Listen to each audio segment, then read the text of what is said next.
I sat in the cramped security office of Westfield Shopping Center, staring at the sheet of paper Dan had handed me at the start of my shift. My first night on the job, and already things felt off. The fluorescent lights buzzed overhead as I read through the list again, trying to make sense of it. "These rules will keep you safe, Morris," Dan had said, his face dead serious as he'd slid the paper across the desk. "Follow them exactly." I ran my finger down the list, stopping at the first item. Ignore anyone resembling Gordon Webber, the custodian, after midnight. Do not acknowledge or interact with him in any way. What kind of rule was that? I'd laughed when Dan first showed me, thinking it was some weird initiation ritual for new security guards.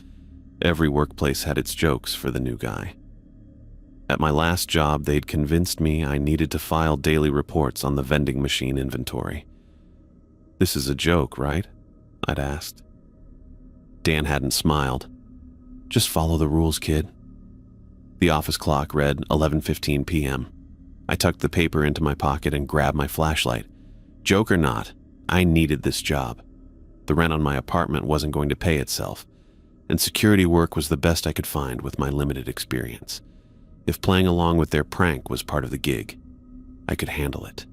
I started my first patrol route, walking past darkened storefronts with mannequins frozen in fashionable poses.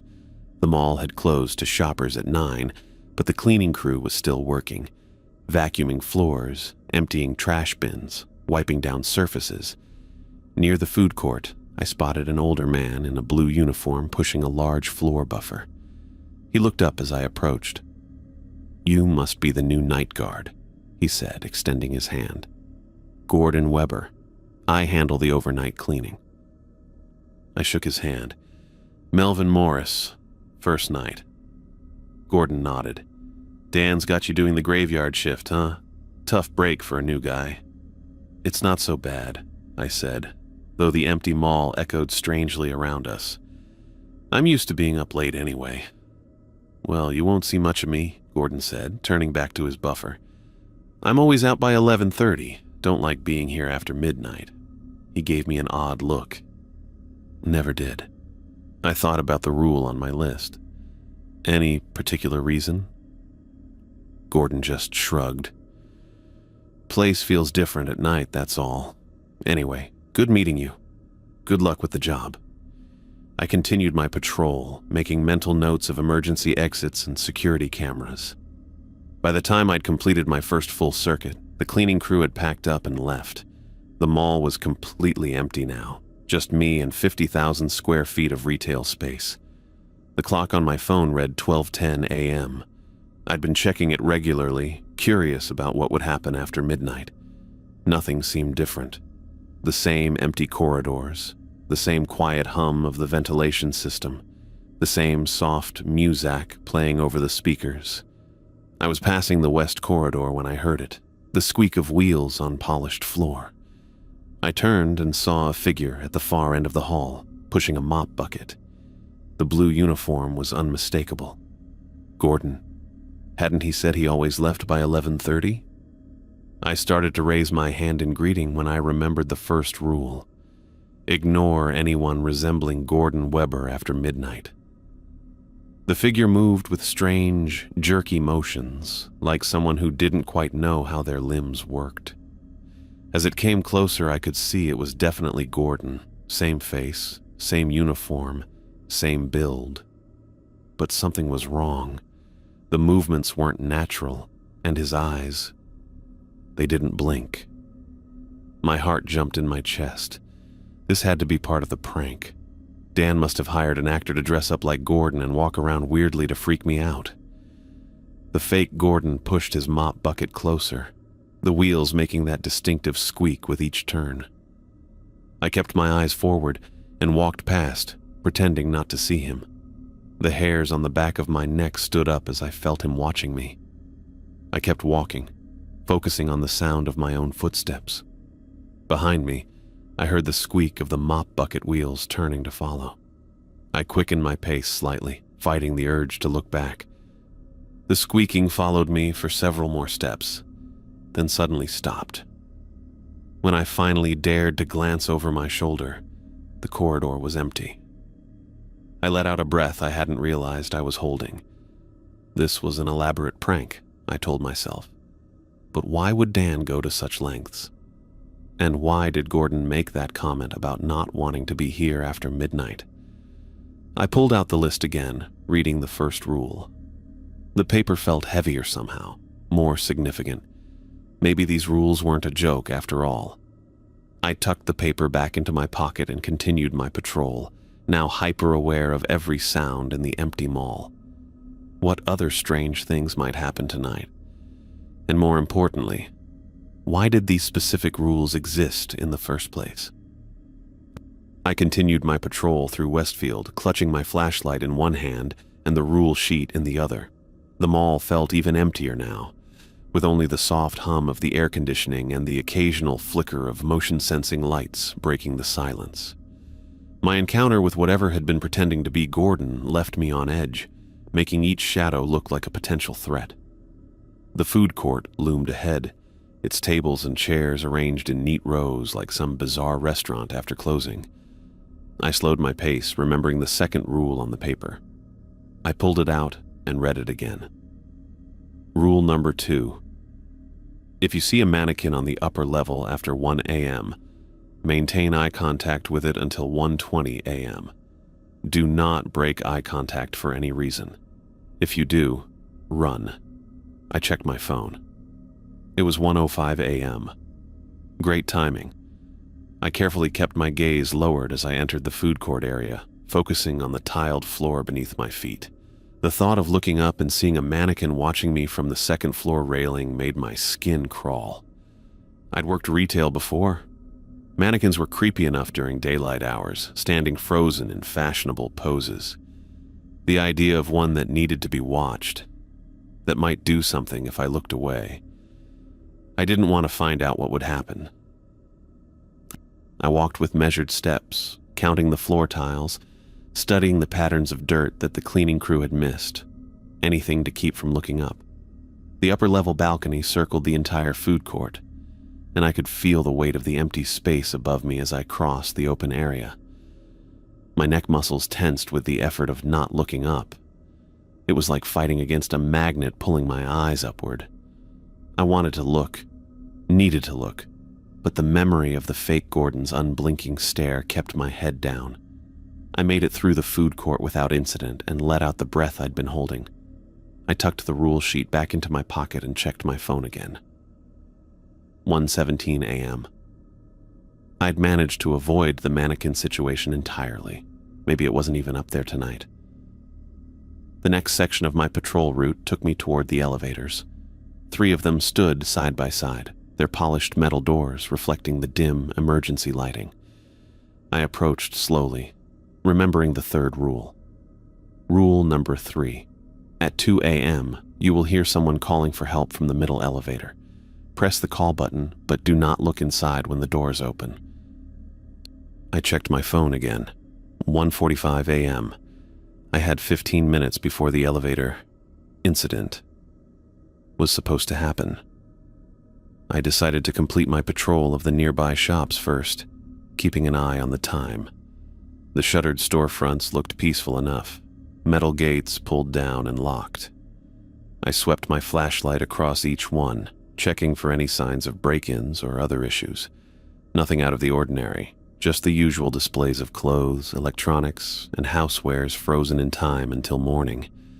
As I circled back toward the elevators, a cold feeling settled in my stomach. It was 1:58 a.m., 2 minutes until whatever was going to happen with the elevator. I positioned myself about 20 feet from the bank of elevators, watching the middle one with growing unease. At exactly 2 a.m., I heard it, a woman's voice, muffled but clear enough to make out the words. "Hello? Is someone there? Please help me. I'm stuck in here." The voice sounded desperate, frightened. My first instinct was to rush forward, to help whoever was trapped inside. But Dan's warnings and the rule sheet in my pocket held me back. "Please." The elevator stopped, and I can't get out. "Is anyone there? Please help." I took a deep breath and approached the elevator, keeping my eyes fixed on the call button. My hand shook as I reached out and pressed it. The elevator dinged, and the doors slid open with a soft mechanical whir. I kept my eyes locked on the floor, fighting every natural instinct to look up and check on the person who needed help. The voice changed instantly. What had been a frightened woman's plea transformed into something deep, guttural, and unmistakably angry. "Why won't you look at me? Look at me!" The voice boomed through the corridor, no longer sounding remotely human. It was like several voices layered together, each one more distorted than the last. I took a step back, then another, forcing my legs to work despite the terror freezing my muscles. I turned and walked away, my back to the open elevator. "I know you're there. Turn around. Look at me." The voice followed me down the corridor, seeming to come from just behind my right shoulder. I quickened my pace, not quite running, but moving as fast as I could while still maintaining some semblance of control. My radio crackled to life, making me jump. "Marcus, you there? Everything going okay?" Dan's voice came through, steady and calm. I fumbled with the radio, nearly dropping it as I brought it to my mouth. Yeah, I managed, trying to keep my voice level, despite the adrenaline coursing through my system. "Everything's fine." I could still hear the voice from the elevator, though it was growing fainter as I put distance between us. I wasn't about to tell Dan I was currently being followed by whatever unholy thing lived in the middle elevator. Good, Dan replied. "Just checking in. Remember rule number 4. If you see a man sitting on any of the benches, leave the premises immediately. Don't talk to him, don't look back, just get out. Got it?" "Got it," I said, my mouth dry. The radio went silent, and I was alone again with the fading voice from the elevator, and the knowledge that there were still more horrors waiting for me in this mall. I spotted him at 3:30 in the morning. A man in a dark suit sitting perfectly still on one of the benches in the central seating area. He didn't move, didn't shift, didn't even seem to breathe. Rule number 4 flashed through my mind. If you see a man sitting on any bench, leave the premises immediately. Don't talk to him.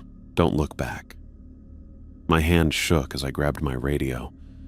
The bench was between me and the main exit. I'd need to circle around through the west corridor to avoid passing directly in front of him. "Brandon," I said into the radio, trying to keep my voice steady. "There's a man on a bench in the central area." The radio crackled to life almost immediately. "Get out now." Brandon's voice was tight, urgent. "Don't look at him. Just go." I backed away slowly, then turned and walked as fast as I could without running toward the west corridor. The exit was at the far end, about 200 yards away. My footsteps echoed through the empty mall. The sound seemed to bounce off every surface, announcing my location. I kept my eyes fixed ahead, focusing on the red exit sign glowing in the distance. My breathing felt too loud in my ears. The hallway seemed longer than it had during my earlier patrols. The weight of someone watching pressed against my back. I could feel it, the sensation of eyes boring into me. But I didn't turn around. I remembered the rules. As I reached the halfway point, I heard something that made my skin crawl. The faint sound of dress shoes on tile somewhere behind me. A measured, unhurried pace. Following, I walked faster. The exit sign grew larger. 100 yards, 75, 50. The footsteps behind me stopped. The silence felt worse somehow. 25 yards, the door was right there. I could see the dark parking lot beyond the glass. I pushed the door open, feeling the cool night air hit my face. And then, in that moment of relief, I made a terrible mistake. I glanced back.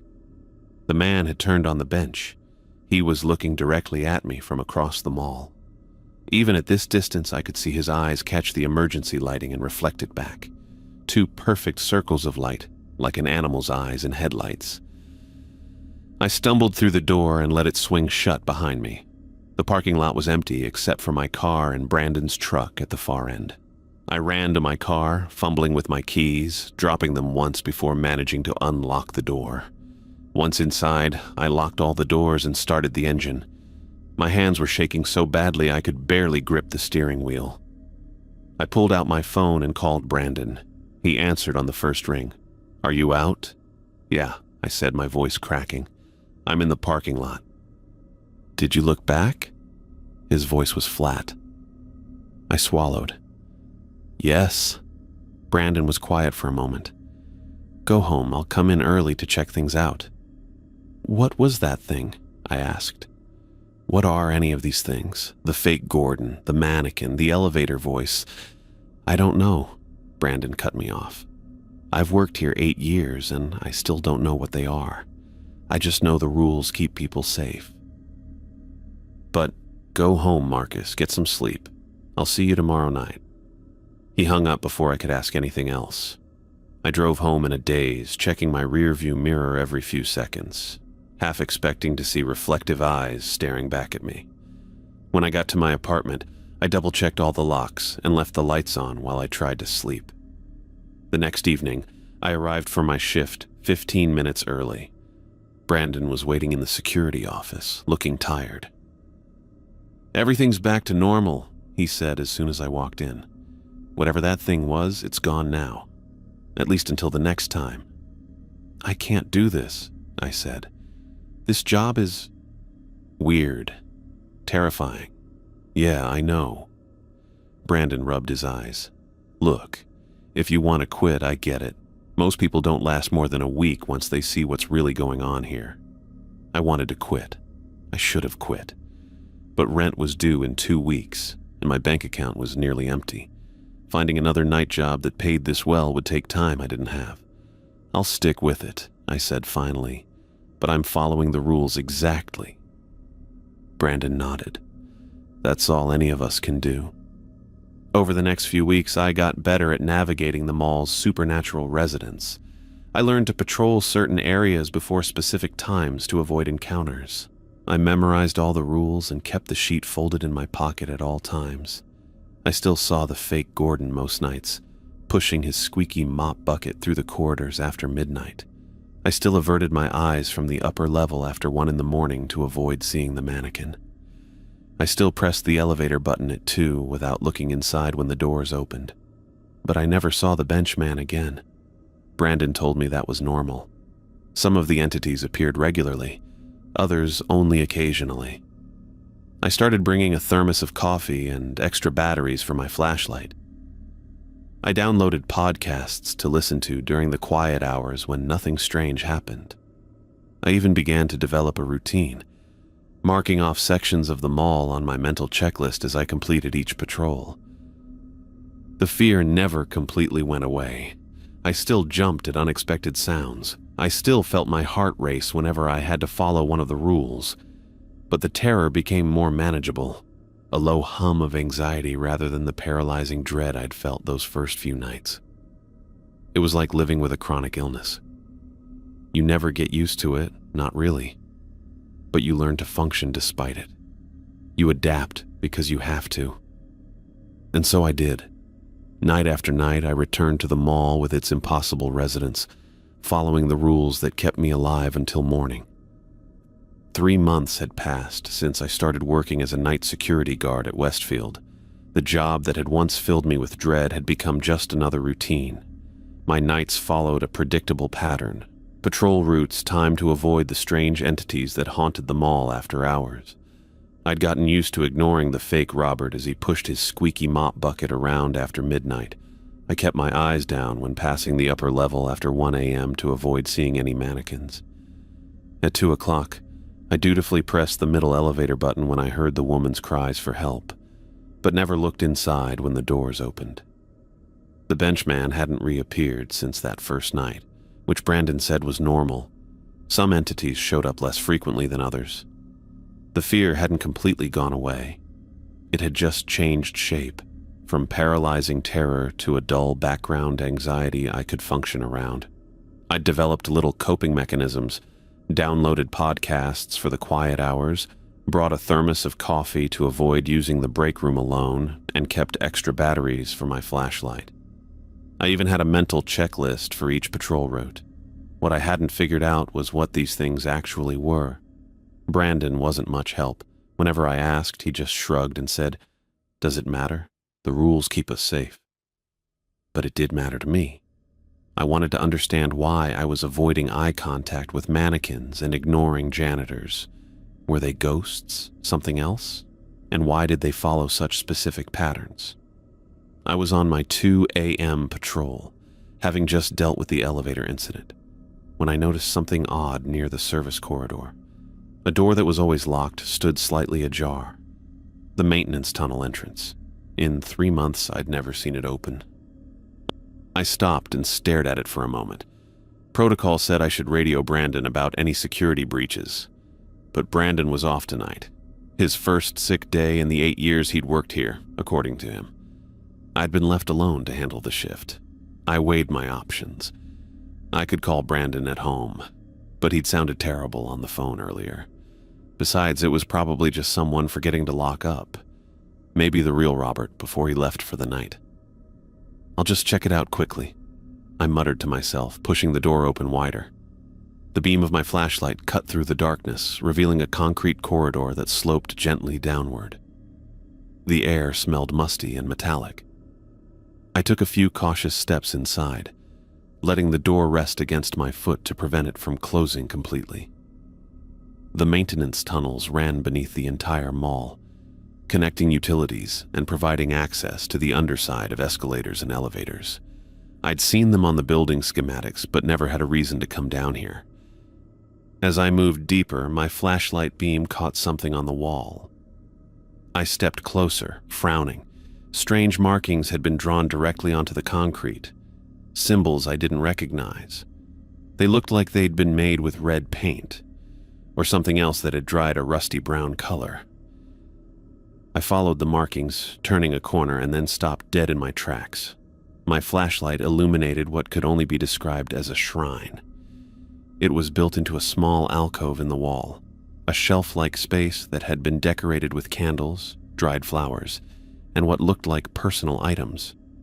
But what made my blood run cold were the security badges arranged in a semicircle.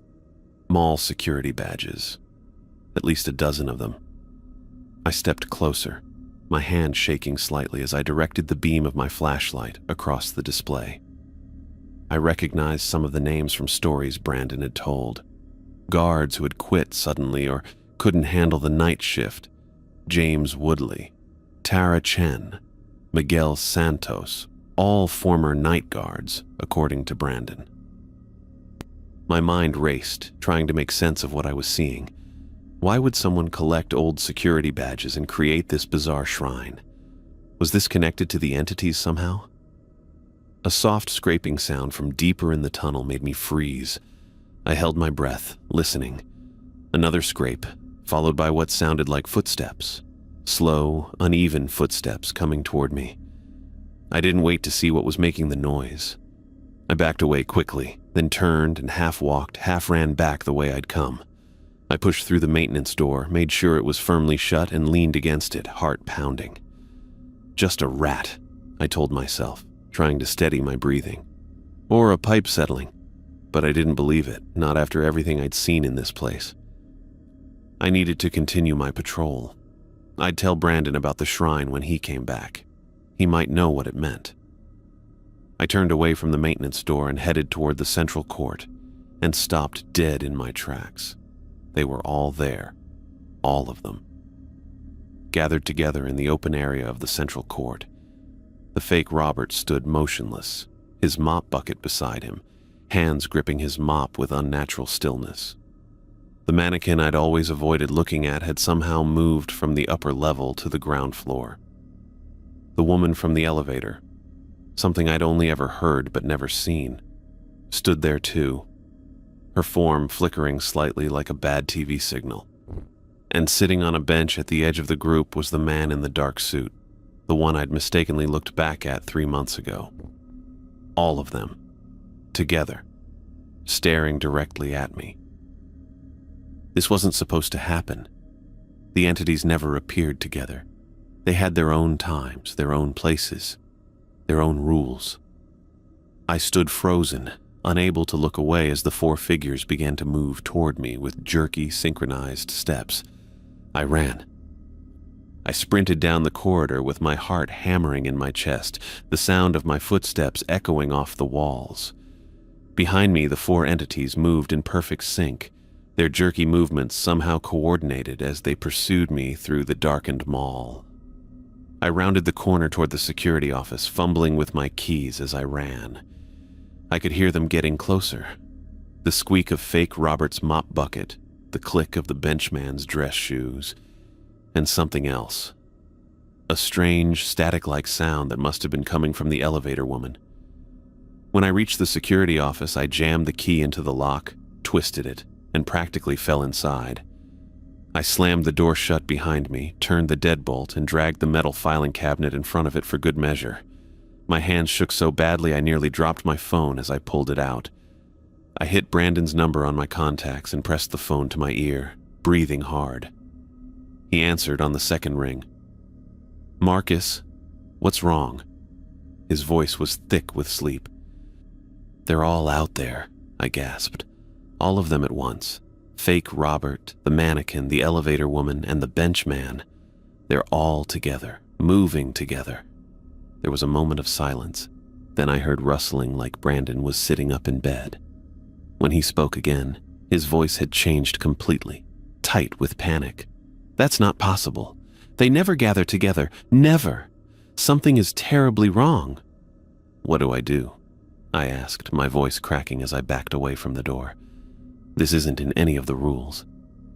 "You must have broken something. Not one of the written rules, but something else," Brandon said, his words coming faster now. "Did you do anything different tonight? Anything at all?" I swallowed hard, thinking about the maintenance tunnel. I found a door open. The maintenance tunnel entrance. I went inside." "You what?" Brandon's voice exploded through the phone. "Jesus Christ, Marcus. You went into the tunnels? Fuck. What? What is it?" I pressed my back against the far wall, staring at the office door. I could hear something scratching at it now. "That's their sanctuary," Brandon said, his voice dropping to almost a whisper. "You disturbed their sanctuary. That's the one place we never go. Ever." "I didn't know. There's nothing in the rules about..." "Because it's unwritten. Some things I just assume nobody would be stupid enough to do." Brandon took a deep breath. "Listen to me. This is bad. Really bad." "What are they? What do they want?" I asked. There was a long pause before Brandon answered. "I've been feeding them information about the new guards. That's why I give out the rules, to keep them satisfied. They need to know who's in their territory." The door to the security office shuddered as something slammed against it. The filing cabinet scraped a few inches across the floor. "What do you mean, feeding them information?" I demanded. "They select people to join them." Brandon's voice was barely audible now. "That's what they do." A cold realization washed over me as I remembered what I'd seen in the tunnel. The shrine, all those security badges. James Woodley, Tara Chen, Miguel Santos. You told me they quit. "They did, in a way," Brandon said quietly. "Oh my God," I whispered, the truth hitting me like a physical blow. "The missing guards, they became the entities. They're the ones haunting the mall." The door shook violently now, the hinges starting to pull from the frame. I glanced at the security monitors and felt my blood freeze in my veins. On the screens, I could see all four entities outside the door, but they were changing. The fake Robert's face was stretching, his mouth opening impossibly wide. The mannequin's limbs were bending at unnatural angles. The elevator woman flickered in and out of view, each reappearance showing her more distorted than before. And the benchman, his suit seemed to be melting into his skin as his eyes grew larger and more reflective. "They're transforming," I said, my voice barely a whisper. "Brandon, they're turning into something else, something worse." "They're preparing," Brandon said. "For you." I looked around the office desperately, searching for anything that might help me. My eyes fell on Brandon's desk, the bottom drawer slightly ajar. I'd never seen it open before. I pulled it open fully and found an old leather-bound journal wedged at the back. I grabbed it and flipped it open, scanning the yellowed pages covered in tight, cramped handwriting. "There's a journal here," I told Brandon. "In your desk." "The original security chief's journal," Brandon said. "I never had the guts to try what's in there." I flipped through the pages frantically until a passage caught my eye. "To banish the entities, their anchor to this world must be destroyed. Burn the shrine and seal the maintenance door with salt. The fire disrupts their connection. The salt prevents their return." The door splintered as one of the hinges tore free from the wall. "I know how to stop them," I said. "I need to burn the shrine and seal the door with salt." "You'll never make it to the tunnels," Brandon said. "They'll be guarding it now." "I have to try." I looked around the office and spotted the fire extinguisher on the wall. Not ideal for starting a fire, but I had my lighter. "I need salt. Is there any in the mall?" "Food court," Brandon said immediately. "The pretzel stand keeps big containers of it." The door buckled inward as the filing cabinet slid further across the floor. I had minutes, maybe seconds. "I'm going to make a run for it," I said, grabbing the fire extinguisher from the wall. "If I don't make it, just go," Brandon said. "And Marcus, I'm sorry."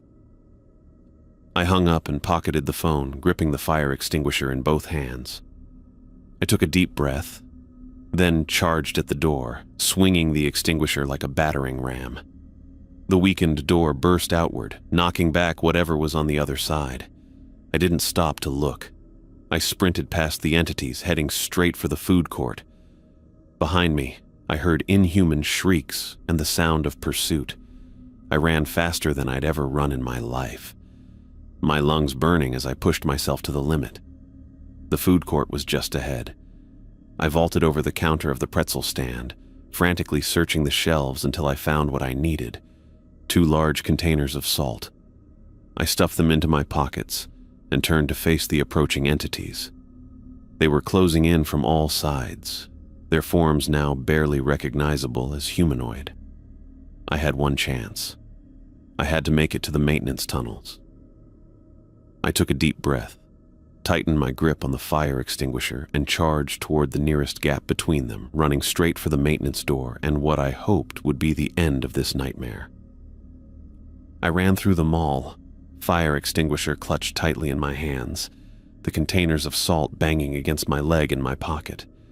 The entities were closing in from all sides, their forms now barely recognizable as human. I spotted a narrow gap between the mannequin and the elevator woman and charged toward it, my lungs burning with each desperate breath. I dodged past their reaching limbs, feeling something cold brush against my arm as I broke through their circle. The maintenance tunnel door loomed ahead. I slammed my shoulder into it, nearly losing my balance as it swung open. The concrete corridor stretched before me, sloping downward into darkness. I stumbled forward, the echoes of inhuman shrieks following me as I descended deeper into the tunnel. My flashlight beam bounced wildly off the walls as I ran, illuminating those strange, rust-colored symbols that now seemed to pulse with malevolent energy. I rounded the corner, my heart hammering against my ribs, and there it was, the shrine built into the wall alcove. I skidded to a stop, my breath catching as I saw what was new among the collection of badges. Brandon's security badge now sat at the center of the semicircle, looking freshly placed. The realization hit me like a physical blow. He never came in this morning, I whispered to myself, the truth dawning with sickening clarity. The entities already took him. The badges seemed to watch me. James Woodley, Tara Chen, Miguel Santos, and now Brandon. All of them trapped, transformed into the horrors that stalked the mall at night. I set down the fire extinguisher and frantically searched the nearby shelves where maintenance supplies were stored. I found what I needed: a bottle of industrial cleaner and a can of lubricant spray, both flammable. I grabbed them and hurried back to the shrine. The sounds from above grew louder. They were coming. My hands shook as I unscrewed the caps and doused the shrine, soaking the badges, dried flowers, and candles. I pulled out my lighter, a cheap plastic one I kept for emergencies, and flicked it several times before a flame finally caught. "This ends now," I said, touching the flame to the edge of the shrine. The fire caught instantly, blue-orange flames leaping up to consume the badges. A chorus of inhuman shrieks echoed throughout the mall, so loud I had to cover one ear while still holding the lighter. The sound was like nothing I'd ever heard, pain and rage and something else, something ancient being torn away. I backed away from the growing flames and pulled the salt containers from my pocket. My hands were shaking so badly I spilled some as I unscrewed the first cap. I poured a thick line of salt across the doorway of the maintenance tunnel, making sure the line was unbroken from wall to wall. The entities appeared at the tunnel entrance just as I finished the salt line. All four of them crowded together, the fake Robert with his impossibly stretched face, the mannequin with limbs bent at unnatural angles, the flickering form of the elevator woman, and the benchman with his reflective animal eyes. They pressed forward but stopped abruptly at the salt line, unable to cross. I backed away, watching as the flames from the shrine grew higher. The badges were melting, curling in on themselves as they burned. The entities began to change before my eyes. Their forms wavered like heat mirages, becoming less solid with each passing second. The fake Robert was the first to start dissolving, his stretched face collapsing inward as his body turned to wispy gray mist. The mannequin followed, its plastic form seeming to melt away into nothing. The elevator woman's flickering form simply faded, her static sounds growing fainter until they disappeared entirely. The benchman was the last, those reflective eyes locked on me until the very end as his form dissipated like smoke. I stayed there, watching until nothing remained but empty air where they had stood. The fire behind me eventually burned itself out, leaving nothing but charred remains of the shrine. I sat with my back against the wall, exhausted beyond words, and waited for morning to come. When the first mall employees arrived, they found me asleep in the security office, slumped over the desk.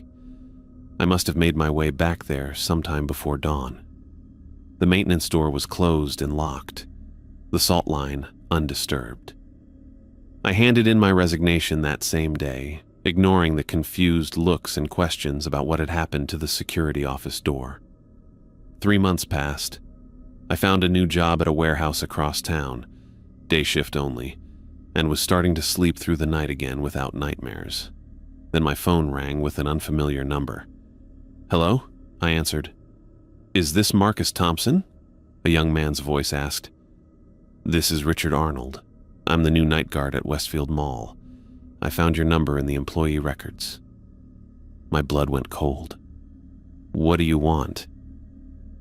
"It's about these rules Brandon left for me," Richard said, his voice uncertain. "They seem really strange. Like, ignore anyone who looks like Gordon Webber after midnight, and something about mannequins on the upper level." I thought it might be some kind of joke for new employees. "Quit," I said immediately, my voice urgent. "Quit right now. Don't go back for another shift." "What?" "I don't understand." I heard it then, a faint squeaking sound coming through the phone, like wheels on a mop bucket rolling across tile. "Richard? Richard, get out of there now!" I shouted. The line went dead.